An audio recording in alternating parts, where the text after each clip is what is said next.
Hi friends, ప్రస్తుతం ప్రపంచంలో జరుగుతున్న ఒక యుద్ధం Iran and USA Israel war.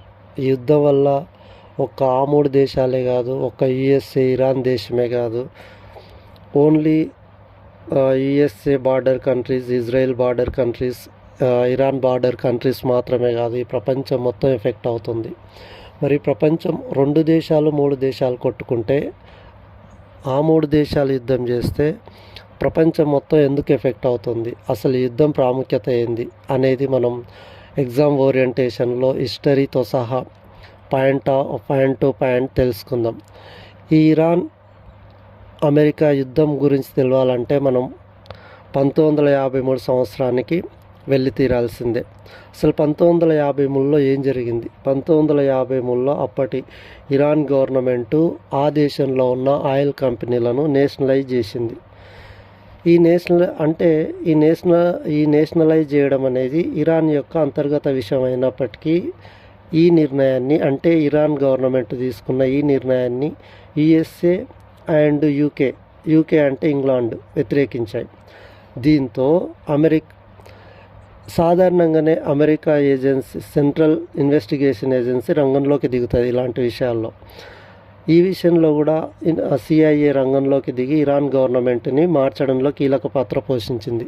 దీంతో ఇరాన్ ప్రజల్లో యుఎస్ఏపై కోపం పెరగడానికి బీజం పడింది. ఇరాన్ ప్రజల్లో అమెరికాపై కోపం పెరగడానికి బీజం పడిన సంవత్సరం ఏదంటే 1953. నెక్స్ట్ 1979లో ఇరాన్లో ఇస్లామిక్ రెవల్యూషన్ స్టార్ట్ అయింది. ఈ Islamic revolution leader Rohella Khamenei. ఈ రోహెల్లా ఖమేనీ అప్పటి ఇరాన్ గవర్నమెంట్, షా గవర్నమెంట్ని కూలదోసి ఇరాన్ని ఇస్లామిక్ స్టేట్గా మార్చారు. దీంతో అమెరికాతో సంబంధాలు పూర్తిగా దెబ్బతిన్నాయి. అయితే ఈ 1979 నాటి అమెరికా ప్రెసిడెంట్ ఎవరంటే జిమ్మీ కార్టర్. ఇది ఇంపార్టెంట్. ఆ తర్వాత 1979 నుంచి 1981 మధ్య హోస్టేజ్ క్రైసిస్ అని జరిగింది. ఈ హోస్టేజ్ క్రైసిస్ అంటే ఏంది? అంటే ఏం లేదు, ఇరాన్ స్టూడెంట్స్ యుఎస్ఏ ఎంబసీలో 52 మంది అమెరికన్స్ని హోస్టేజ్గా పెట్టారు. దీంతో యుఎస్ఏ ఇరాన్ సంబంధాలు పూర్తిగా దెబ్బతిన్నాయి. అప్పటికి 1979 నాటికి అంతంత మాత్రంగా ఉన్న యుఎస్ఏ ఇరాన్ సంబంధాలు ఏ సంఘటనతో పూర్తిగా దెబ్బతిన్నాయంటే హోస్టేజ్ క్రైసిస్. ఈ సంఘటనతో పూర్తిగా దెబ్బతిన్నాయి. ఆ తర్వాత మనకు ఇరాన్ ఇరాక్ వార్ స్టార్ట్ అయింది. ఈ వార్ ఎప్పుడంటే 1980లో స్టార్ట్ అయ్యి 1988 వరకు కొనసాగింది. అప్పటి ఇరాన్ లీడర్ ఎవరంటే రోహెల్లా ఖమేనీ. మరి ఇరాక్ లీడర్ ఎవరంటే సద్దాం హుసేన్.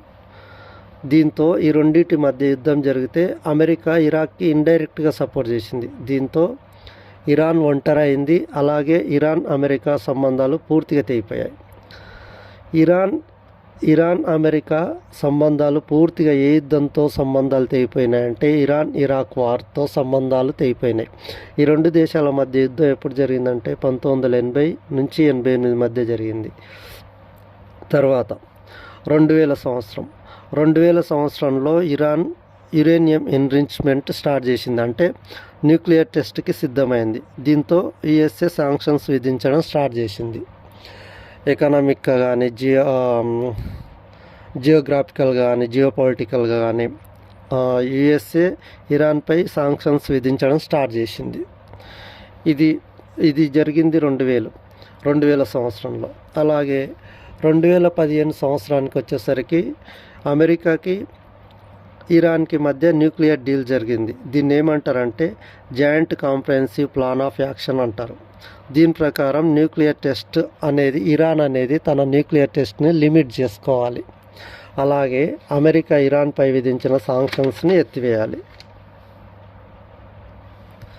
ఈ 2017లో ఒప్పందం జరిగినప్పుడు, అంటే అమెరికాకి ఇరాన్కి ఒప్పందం జరిగినప్పుడు అప్పటి లీడర్ ఎవరంటే, అమెరికా ప్రెసిడెంట్ ఎవరంటే బరాక్ ఒబామా. అలాగే ఇరాన్ లీడర్ ఎవరు అంటే హసన్ రౌహానీ. అయితే మనకు ఈ డీల్ ప్రకారము యుఎస్ఏ శాంక్షన్స్ ఎత్తివేయాలి, ఇరాన్ తన న్యూక్లియర్ టెస్ట్ని లిమిట్ చేసుకోవాలి. అనేది ఈ ఈ అగ్రిమెంట్ యొక్క ముఖ్య ఉద్దేశం. అలాగే 2015లో ఒబామా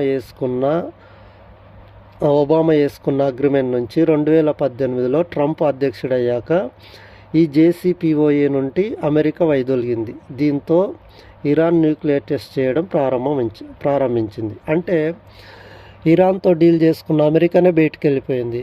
అప్పుడు ఇరాన్ న్యూక్లియర్ టెస్ట్ చేసుకోవచ్చు కదా. అదే లాజిక్ తోటి ఇరాన్ తన న్యూక్లియర్ టెస్ట్ చేయడం ప్రారంభించిందనమాట.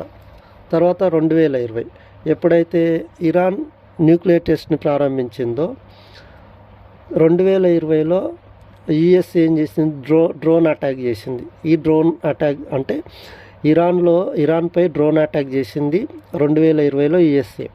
ఈ దాడిలో ఇరాన్ జనరల్ అయిన కాసిం సొలైమానీ చనిపోయారు. తర్వాత 9వ రీజన్ ఏంటంటే ఇజ్రాయిల్ వర్సెస్ ఇరాన్ వార్. అసలు 1979 వరకు కూడా ఇజ్రాయిల్ అండ్ ఇరాన్కు మంచి రిలేషన్స్ ఉన్నాయి. ఇజ్రాయిల్ను ఒక కంట్రీగా గుర్తించిన రెండో దేశం ఇరాన్. అట్లాంటి ఫ్రెండ్లీ కంట్రీస్ 1979లో ఇస్లాం రెవల్యూషన్ వల్ల పూర్తి బద్ధశత్రువులుగా మారిపోయాయి. దీంతో ఇజ్రాయిల్ ఇరాన్ని తన ముప్పుగా అంటే ఒకరికొకరు శత్రువులాగా భావించడం ప్రారంభమైంది 1979 నుంచి. ఇజ్రాయిల్ ఇరాన్ తనకు ముప్పుగా భావించడం స్టార్ట్ అయింది. దీంతో సాధారణంగానే ఇజ్రాయిల్ ఏం చేస్తుంది, ఇరాన్ యొక్క న్యూక్లియర్ ప్రోగ్రామ్ని అపోజ్ చేస్తూ వచ్చిందనమాట. ఈ అన్ని కారణాల వల్ల ఫిబ్రవరి 28, 2026న యుఎస్ఏ ఇజ్రాయిల్ కలిసి ఇరాన్పై యుద్ధం ప్రకటించాయి. ఎప్పుడు ఈ డేట్ ఇంపార్టెంట్, ఫిబ్రవరి 28, 2026వ తేదీన యుఎస్ఏ ఇజ్రాయిల్ కలిసి ఇరాన్పై దాడికి దిగాయి. ఈ దాడికి ఇజ్రాయిల్ పేరు పెట్టుకుంది ఈ ఆపరేషన్కి. ఏంటంటే ఆపరేషన్ లయన్స్ రోర్. అంటే ఇరాన్ యొక్క న్యూక్లియర్ ప్రోగ్రామ్ని ఆపడానికి లేదా దాడి చేయడానికి ఇజ్రాయిల్ ఒక ఆపరేషన్స్ ప్రారంభించింది. ఆ ఆపరేషన్కి ఇజ్రాయిల్ పెట్టుకున్న పేరు ఆపరేషన్ లయన్స్ రోర్. అలాగే యుఎస్ఏ తన ఆపరేషన్ పేరు పెట్టుకుంది. ఆ పేరు ఏంటంటే ఎపిక్ ఫ్యూరీ. అలాగే ఇరాన్ ప్రతిదాడి చేసింది. అంటే ఇజ్రాయిల్ యుఎస్ఏ కలిసి ఇరాన్ మీద దాడి చేయడం వల్ల ఇరాన్ కూడా ప్రతిదాడి ప్రారంభించింది. ఆ ప్రతిదాడి ఏం పేరు పెట్టుకున్నారంటే ఇరాన్ వాళ్ళు తన ఆపరేషన్ పెట్టుకున్న పేరు ఏంటంటే ట్రూ ప్రామిస్ 4. ఓకే, ఇప్పటి వరకు బాగానే ఉన్నప్పటికీ మరి యూపీఎస్సి టీజీపీఎస్సి మరి దేనిపై ఫోకస్ చేస్తుంది అంటే ఈ యుద్ధం ఓకే, ఈ రీజన్స్, ఈ ఆపరేషన్స్ ఇవన్నీ యుద్ధంలో ఒక భాగమే అయినప్పటికీ యూపీఎస్సి టీఎస్పీఎస్సి దేనిపై ఫోకస్ చేస్తుంది, ఈ యుద్ధానికి రిలేటెడ్గా, ఈ వారికి రిలేటెడ్గా ఎలాంటి క్వశ్చన్స్ అడుగుతుందంటే మేజర్గా ఈ విధంగా ఉంటుంది. ఇజ్రాయిల్ బార్డర్ కంట్రీస్ ఏంటి, ఇరాన్ బార్డర్ కంట్రీస్ ఏంటి, మరి పర్షియన్ గల్ఫ్ అంటే ఏంటి, గల్ఫ్ ఆఫ్ ఒమెన్ అంటే ఏంటి, వీటి మీద ఫోకస్ చేస్తుంది. కాబట్టి ఈ యూపీఎస్సికి టీజీపీఎస్సికి రిలేటెడ్గా మనం నేర్చుకోవాల్సి వస్తుంది. ఓకేనా. మరి ఇజ్రాయిల్ బార్డర్ కంట్రీస్ ఏంటివి అంటే Lebanon, Syria, Jordan, Egypt, Palestine అంటే వెస్ట్ బ్యాంక్. మళ్ళీ చెప్తున్నా, Israel border countries Lebanon, Syria, Jordan, Egypt and Palestine అంటే వెస్ట్ బ్యాంక్ అనేది పాలస్తీనాలో ఒక భాగం. మరి ఇజ్రాయిల్కు లెబనాన్కి ఏంటి క్రైసిస్ అంటే హజ్బుల్లా అనే గ్రూపు. ఇజ్రాయిల్కి సిరియాతో ఉన్న క్రైసిస్ ఏంటంటే గోలెన్ హైట్స్ ఇష్యూ అనేవి ఉన్నాయి. తర్వాత ఇరాన్ బార్డర్ కంట్రీస్. మరి ఇరాన్ బార్డర్ కంట్రీస్ ఏమేమి ఉన్నాయంటే Iraq, Turkey, Azerbaijan, Armenia, Turkmenistan, Afghanistan, Pakistan. South సైడ్లో అయితే Persian Gulf, Gulf of Yemen. మళ్ళీ చెప్తున్నా, ఇరాన్ బార్డర్ కంట్రీస్ మేజర్గా అడగొచ్చు. Iran border countries Iraq, Turkey, Azerbaijan, Armenia, Turkmenistan, Afghanistan, Pakistan. అలాగే సౌత్ సైడ్లో Persian Gulf, Gulf of Oman.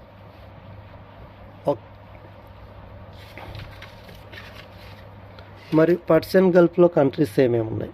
మొత్తం పర్షియన్ గల్ఫ్ కంట్రీస్ ఏమున్నాయి అంటే ఇరాక్, మొత్తం 8 దేశాలు ఉంటాయి.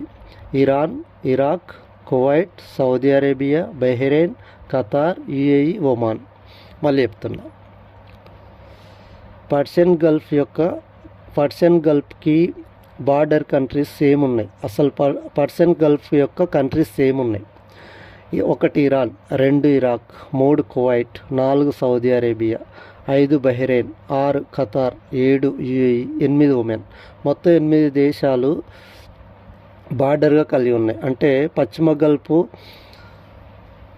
ఆనుకొని ఉన్న దేశాలు 8. ఆ 8 ఈ దేశాలు. తర్వాత గల్ఫ్ ఆఫ్ యెమెన్ కంట్రీస్ ఏమున్నాయంటే మేజర్గా 2 కంట్రీస్. ఈ 2 కంట్రీస్నే చెప్పుకుంటాం మనం, ఒమెన్ అండ్ ఇరాన్. ఈ గల్ఫ్ ఆఫ్ ఒమెన్ అనేది అరేబియన్ సీ అండ్ పర్షియన్ గల్ఫ్ను కలుపుతుంది. మళ్ళీ చెప్తున్నా, Gulf of Oman countries, Oman and Iran, ఈ 2 కంట్రీస్ బార్డర్లో ఉంటాయి. దీని యొక్క ప్రాముఖ్యత ఏంటంటే అరేబియన్ సీని పర్షియన్ గల్ఫ్తో కలుపుతుంది. ఇంకొకటి తెలుసుకోవాలి మనం, స్ట్రైట్ ఆఫ్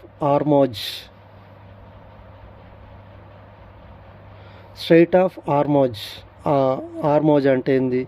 ఈ రెండింటి మధ్య దీనికి బార్డర్ కంట్రీస్ కూడా ఇరాన్ అండ్ ఒమన్. మరి కర్గ్ ఐలాండ్ ఎక్కడుందంటే ఈ కర్గ్ ఐలాండ్ అనేది ఇరాన్కి చెందినది. ఇది పర్షియన్ గల్ఫ్లో ఉంది. మళ్ళీ చెప్తున్నా, కర్గ్ ఐలాండ్ అనేది ఇరాన్కి చెందినది. ఇది పర్షియన్ గల్ఫ్లో ఉంది. ఈ కర్గ్ ఐలాండ్ గురించి మనం ఎందుకు చెప్పుకుంటున్నాం అంటే ఈ వార్లో భాగంగా, ఈ ఇరాన్ యుఎస్ఏ వార్లో భాగంగా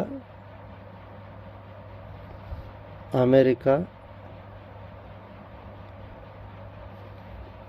ఈ దీవిపై అటాక్ చేసింది.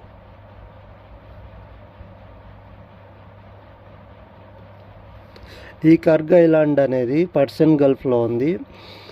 ఇది ఇరాన్కి మేజర్ ఆయిల్ సప్లై చేసే ఒక దీవి.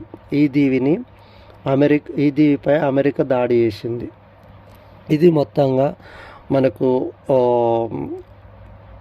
అమెరికా, ఇజ్రాయెల్ అండ్ ఇరాన్ వారి యొక్క పూర్తి విశ్లేషణ.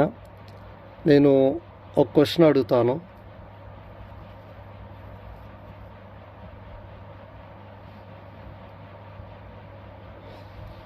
ఓకే, దీనికి సంబంధించి నేను ఒక క్వశ్చన్ అడుగుతాను. ఆన్సర్ కామెంట్ సెక్షన్లో కామెంట్ చేయండి, ఆన్సర్ కామెంట్ చేయండి. కర్గ్ ఐలాండ్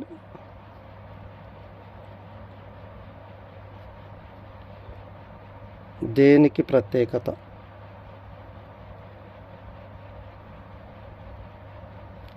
ఇది కామెంట్ సెక్షన్లో కామెంట్ చేయండి. Thank you all. Please subscribe my channel and share it. Like చేయండి. ఈ వీడియో నచ్చినట్లయితే లైక్ చేయండి. ఇది ఎగ్జామ్ ఓరియంటెడ్, అందరికీ యూజ్ అవుతుంది కాబట్టి మీ ఫ్రెండ్స్కి, అలాగే కాంపిటీషన్ ప్రిపేర్ అవుతున్న అందరికి షేర్ చేయండి. Thank you so much.